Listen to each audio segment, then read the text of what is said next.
তৃণমূল পরিচালিত দিনহাটা পৌরসভার building plan পাশের জাল রসিদ কাণ্ডে পদত্যাগ করতে চলেছেন পৌরসভার চেয়ারম্যান। প্রসঙ্গত, দিনহাটা পৌরসভা এলাকায় বিল্ডিং প্ল্যান পাশ নিয়ে জাল রসিদ কাণ্ডে কোটি কোটি টাকার দুর্নীতি সামনে এসেছে। সম্ভবত সেই কারণে আজকেই পদত্যাগ করতে চলেছে দিনহাটা পৌরসভার চেয়ারম্যান। সোমবার সকালে এই ঘটনায় শোরগোল ছড়িয়ে পড়ে। আজ কিছুক্ষণ পরে পৌরসভার বোর্ড মিটিংয়ে গৃহীত হবে এই সিদ্ধান্ত। এ বিষয়ে সংবাদ মাধ্যমকে প্রতিক্রিয়া দিতে গিয়ে দিনহাটা পৌরসভার এক্সিকিউটিভ অফিসার আলোক সেন বিস্তারিত কি জানাচ্ছেন শুনে নেওয়া যাক তার মুখ থেকেই। আমরা তো অনেক কিছু শুনতে পারলাম, কিছুক্ষণের মধ্যেই দিনহাটা পৌরসভার চেয়ারম্যান পদত্যাগ করতে চলছে, একটু যদি বলেন।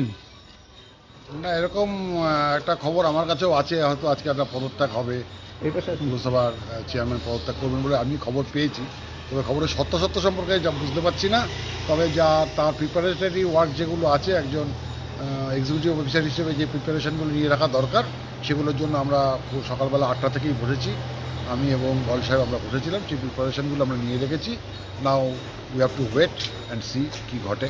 কি আইন আছে সাহেব, যদি একটু বলতেন।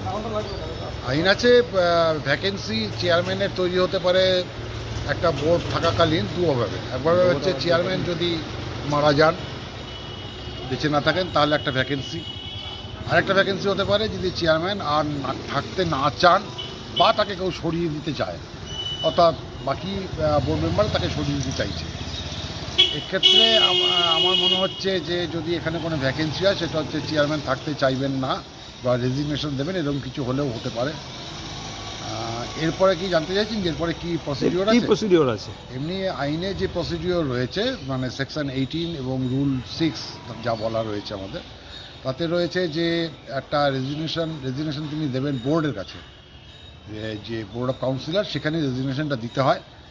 দিলে পরে বোর্ড অফ কাউন্সিলর তার মিটিংয়ে সেই রেজিগনেশনটা নিয়ে আলোচনা করবে, এটা অ্যাকসেপ্ট করা হবে কি হবে না।